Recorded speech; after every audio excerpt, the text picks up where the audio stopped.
नमस्कार। आप सभी मित्रों का इस संस्कृत कक्षा में हार्दिक स्वागत एवं अभिनंदन। आज हम पढ़ने जा रहे हैं व्यंजन संधि और व्यंजन संधि का दूसरा नाम होता है हल संधि। अब हल संधि पर जाने से पहले मैं एक बात ज़रूर कहना चाहूँगा कि इन संधियों को यदि आपने स्वर संधि को अच्छी तरह से समझ लिया होगा तभी आपको व्यंजन संधि समझ में आएगी। आज हम व्यंजन संधि सीखने जा रहे हैं और व्यंजन संधि का जो पहला भेद है वह है स्तोह चुनाश्चु। स्तोह चुना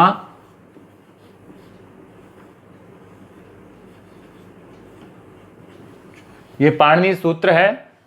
इसको आप इसका नाम है स्चुत्व या फिर इसको श और चवर्ग नाम भी आप दे सकते हैं समझने के लिए। ठीक है, आज हम जो संधि पढ़ने जा रहे हैं वो संधि है स्तोह चुनाश्चु। जो लोग पारंपरिक ढंग से संस्कृत पढ़ रहे हैं उनको यह सूत्र लिखना चाहिए और जो सीबीएसई बोर्ड से 9th 10th या 8th क्लास में हैं उन्हें शा और चवर्ग या स्चुत्व नाम लिखना चाहिए।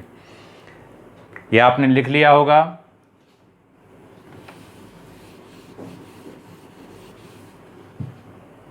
अब सा को तालव्य शा कब होगा?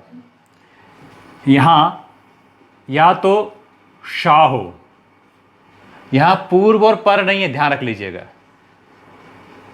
शा या चवर्ग, शा या चवर्ग हो वो पूर्व में भी हो सकता है और पर में भी हो सकता है।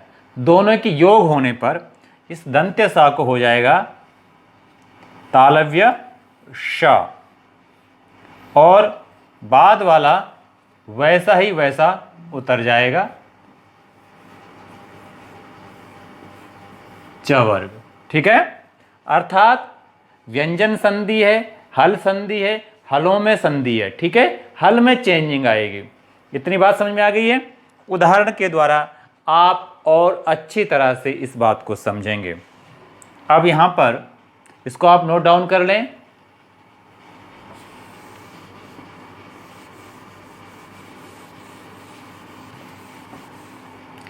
अब जैसे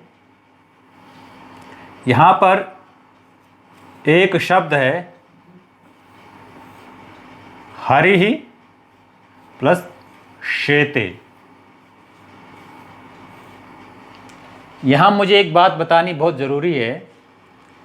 विसर्ग बनता है, जो विसर्ग है ना, इसको विसर्ग कहते हैं। ये विसर्ग पहले सा बना होता है और सा से रा बनता है और रा से विसर्ग बनता है। तो हम दोबारा से वहीं आ जाएंगे कि विसर्ग को क्या बताएंगे हम यहां पर? सा बताएंगे। तो हरि हरिस, इधर क्या है? शेते। ठीक है, अब ये दंत्य सा है, इस दंत्य सा को क्या हो जाएगा? तालव्य शा, क्योंकि परे क्या है? तालव्य शा। नीचे वैसे का वैसे ही उतरेगा हरिश, इधर क्या है? शेते। और आप बनाएं आप तो क्या बन जाएगा? हरिश शेते। समझ में आया? लिख लीजिए। दूसरा उदाहरण है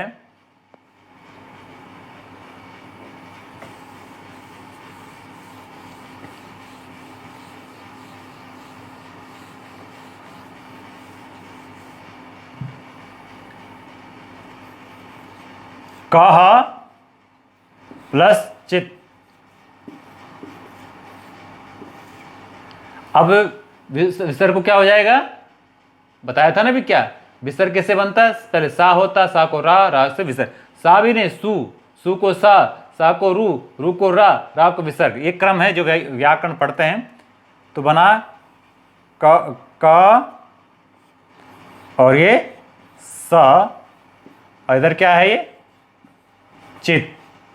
दंत सा को क्या हो जाएगा, तालव्य श, क और ये चित क्या बन जाएगा, कश्चित। कश्चित कांता विरह गुरुणा। ठीक है, ये आपका बन जाएगा कश्चित। समझ में आया? ऐसे ही उदाहरण मैं आप कुछ दूं, आप कर लें।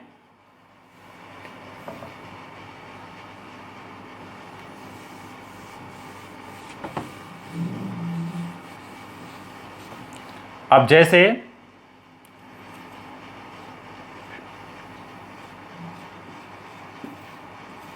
शांति प्लस शांति,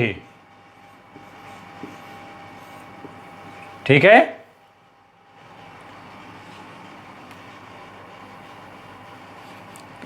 देवः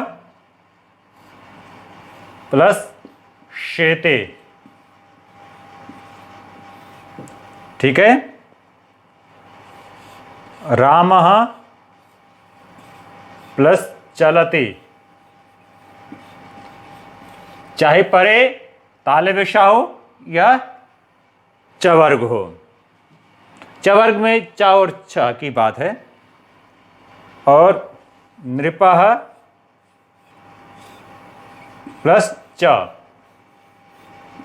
ठीक है। ये 4 उदाहरण आप कर लें।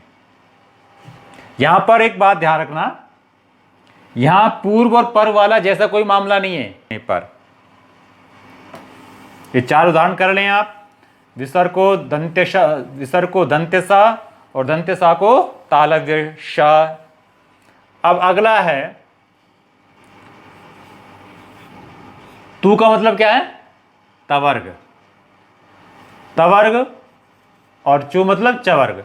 तो तब तू को क्या हो जाएगा, चू, चवर्ग। यदि परे क्या हो, परे वही शा हो या फिर चू, चू मतलब चवर्ग, ठीक है।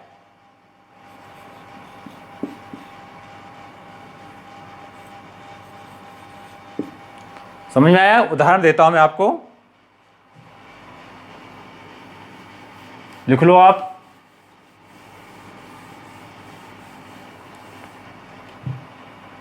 अब यहां पर सत और प्लस चित, सत प्लस चित। तो परे क्या है, चवर्ग। तो ता को क्या हो जाएगा, तवर्ग कौन से नंबर का है, नंबर भी याद रखना। तवर्ग का ता कौन से नंबर का है, पहले नंबर का है। तो चवर्ग भी कौन से नंबर का होगा, पहले नंबर का। तो ये हो जाएगा, ये ता है, चित। ता को क्या कर दोगे आप, चा करोगे, और इधर चित। तो क्या बन जाएगा आपका, सचित, ठीक है। समझ में आया? एक उदाहरण और मैं दे रहा हूं आपको।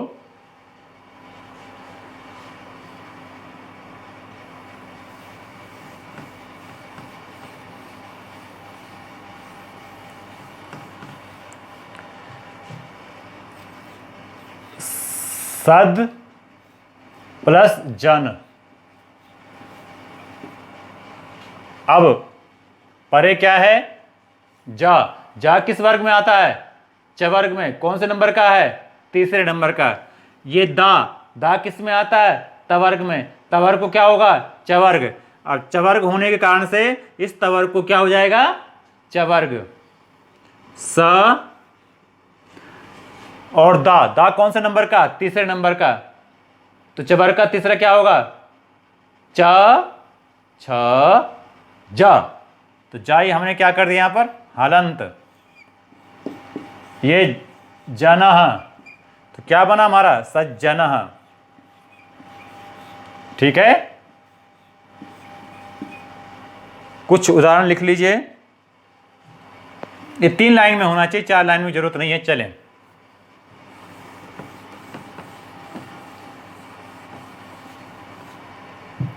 अब प्रश्न है, एक उदाहरण और देता हूं। यहां देखो, यज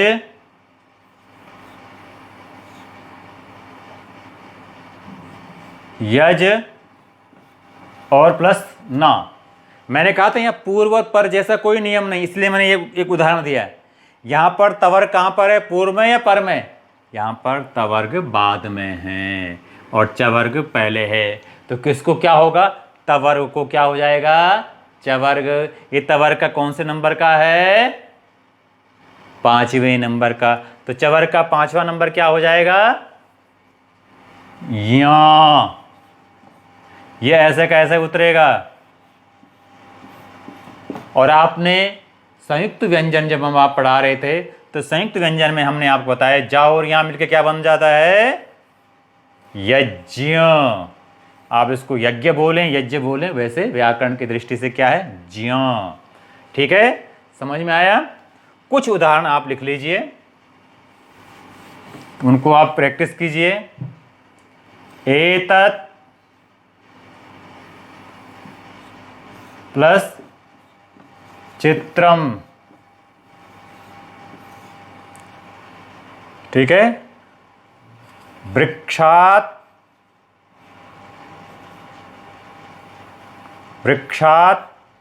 प्लस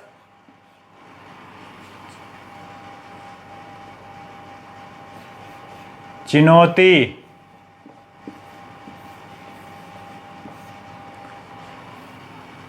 तस्मात् प्लस च,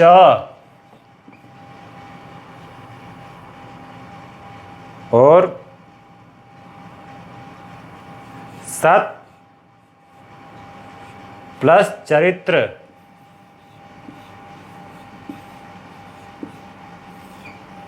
ठीक है, समझ में आ गई। ये थी आपकी स्तोष्टनाश्चु संधि। ऐसे बहुत सारे उदाहरण आपके पास आएंगे जो आपको करने चाहिए। ऐसे एक उदाहरण में लिख लूं, याच प्लस ना। ठीक है, एक उदाहरण और कर सकते हैं, आप लिख ले सकते हैं, कह प्लस चाना। ये पूर्व वाले का, इसकी प्रैक्टिस कर लें आप। ठीक है, इसके साथ मुझे एक बहुत ज़रूरी बात आपको बतानी थी। वो ये बताना था कि संस्कृत में एक होता है उत्सर्ग और एक होता है अपवाद। एक क्या होता है, उत्सर्ग। लिख लीजिए आप लोग, जो बड़े बच्चे हैं, जो व्याकरण पढ़ना चाहते हैं संस्कृत का। एक होता है उत्सर्ग और एक होता है अपवाद। ये व्याकरण में पदे पदे आपको समझाया जाएगा। उत्सर्ग का अर्थ होता है सामान्य नियम, सामान्य नियम, और अपवाद होता है विशेष नियम। लिख लें आप, ये काम आएगा।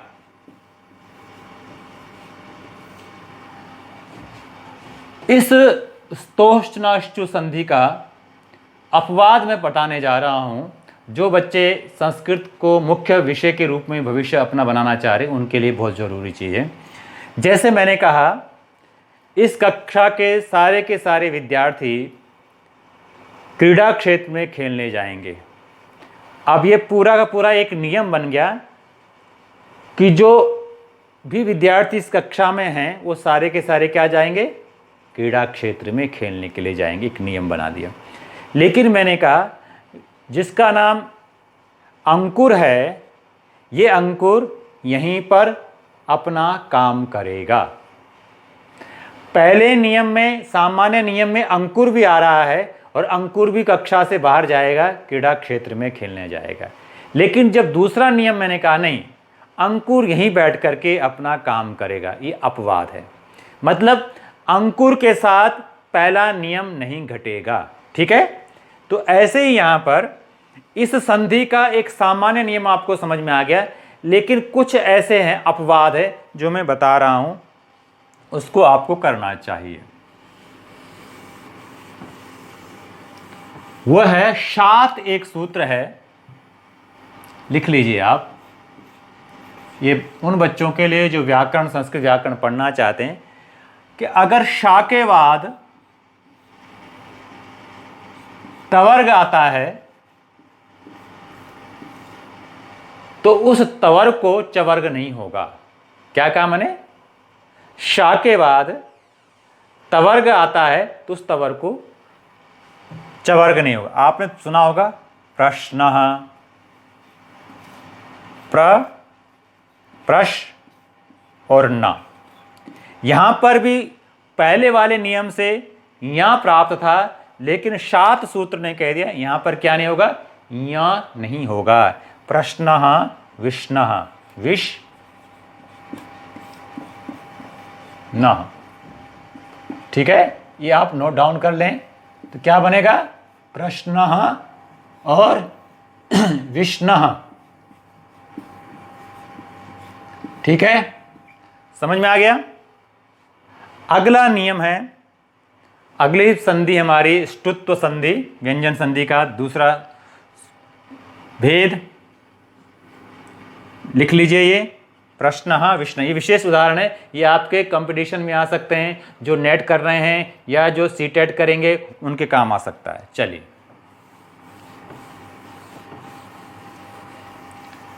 अगली संधि है ष्टुत्व।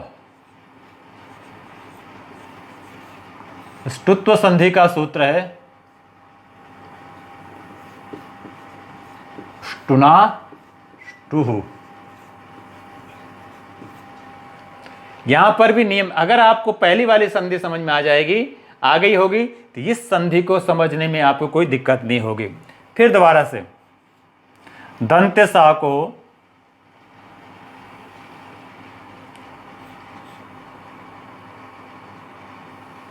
मूर्धन्य शा हो जाएगा। अगर मूर्धन्य शा हो, यहां फिर दोबारा से पर में नहीं, दिखाई देना चाहिए, योग होना चाहिए। शा हो या फिर टवर्ग का योग हो। टू मतलब टवर्ग का योग हो।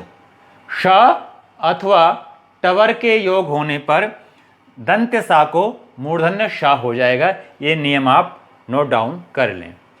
ठीक है,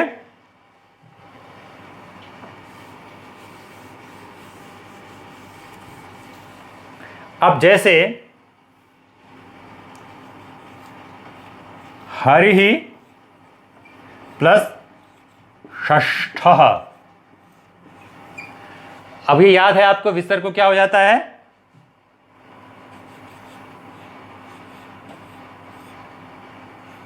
दंत्य सा और इधर षष्ठ, षष्ठ छठा।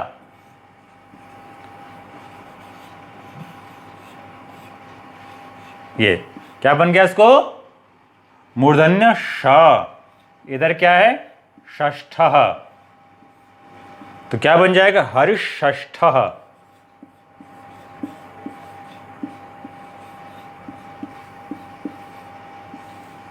ठीक है, समझ में आया। अब कुछ उदाहरण मैं आपको लिखता हूं, वो लिख लीजिए।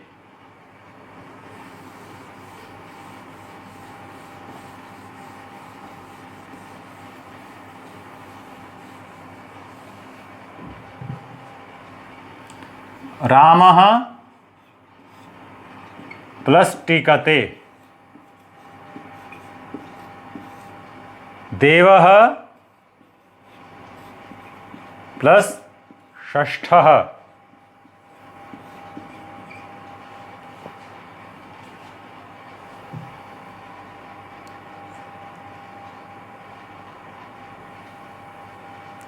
ठीक है। मोहनः प्लस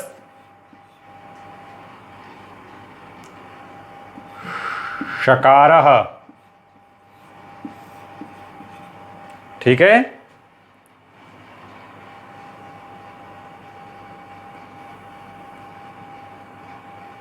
मुनि ही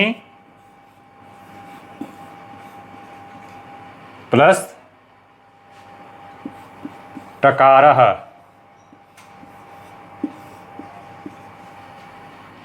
ठीक है, चलो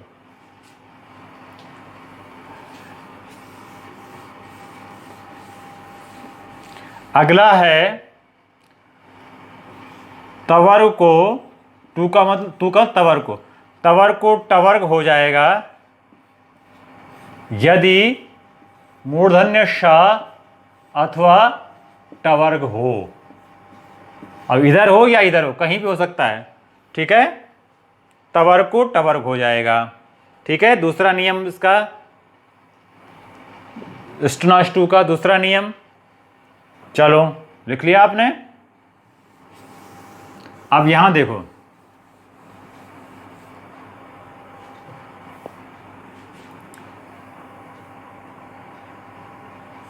एतत्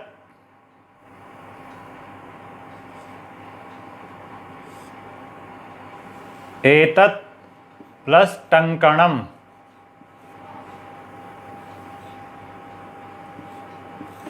तो तवर्ग को कौन सा नंबर का है ये? तवर्ग का ता पहले नंबर का, उसका क्या बन जाएगा? एतत् एतत् टंकणम। ठीक है, अब देखो यहां पर इश और प्लस तह। यहां देखो तवर्ग यहां पर है, तो क्या बन जाएगा? इश, ता को क्या हो जाएगा? टह। क्या बन जाएगा? इष्टः। ठीक है, उदाहरण देता हूं, कुछ करो, लिख लो ये।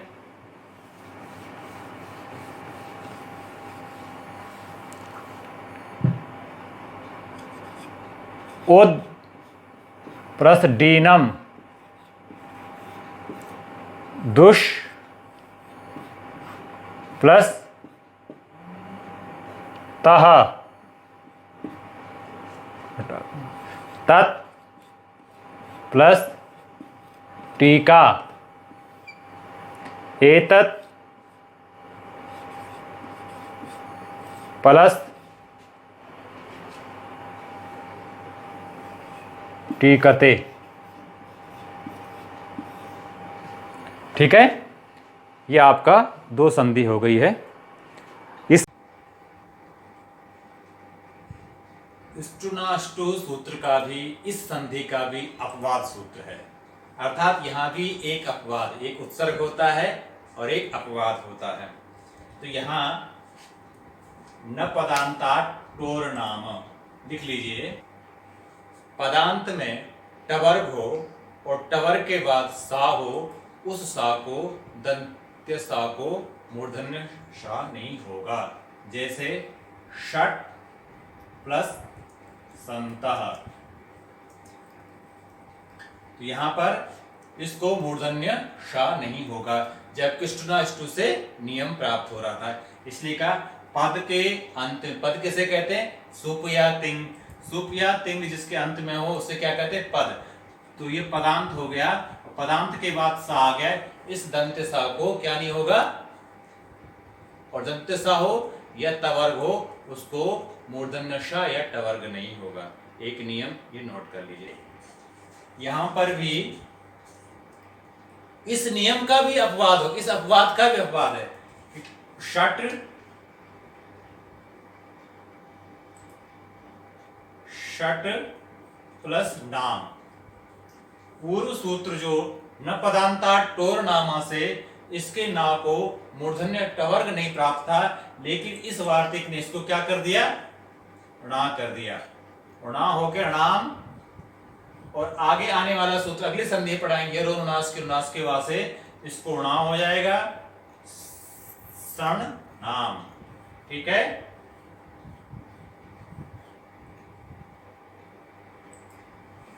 क्षण, और बन जाएगा आपका, याद रख लीजिएगा ये क्षण नाम।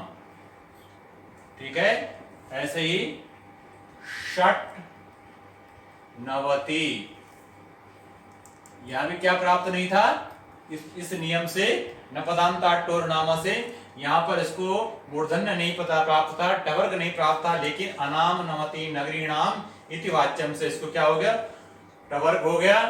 और यलोनुनास के वा से इसको पंचम वर्ग हो गया, और ये बन गया आपका नवति।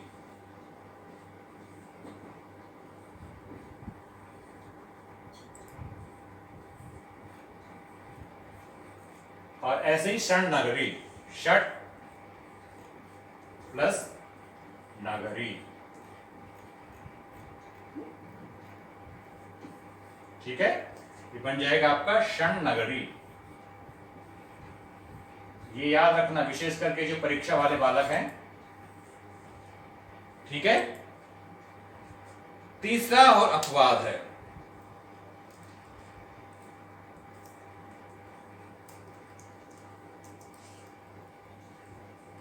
ठीक है, ये लिख लिया आपने। तीसरा अपवाद है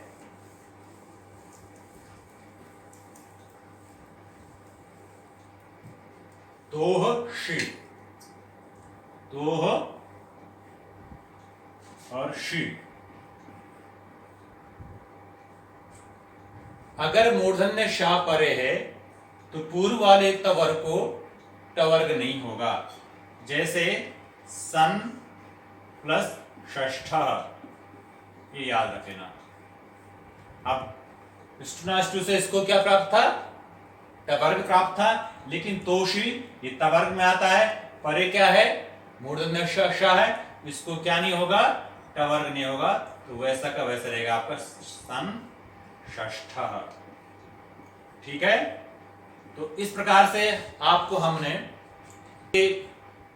उदाहरण बताए, और स्तोष्टु का भी हमने आपको अपवाद बताया, और ठीक हमने स्टुनाष्टु का आपको पूरा का पूरा उसका कार्यक्षेत्र बताया, और साथ में इसके अपवाद बताए, और अपवाद के भी अपवाद बताए।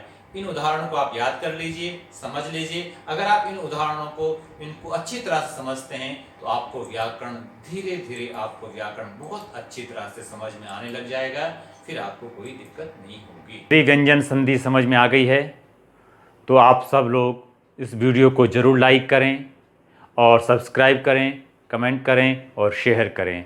पुनः आप सब लोगों का हृदय से आभार, और मैं उम्मीद करता हूँ कि आपको व्यंजन संधि में रुचि बढ़ रही होगी।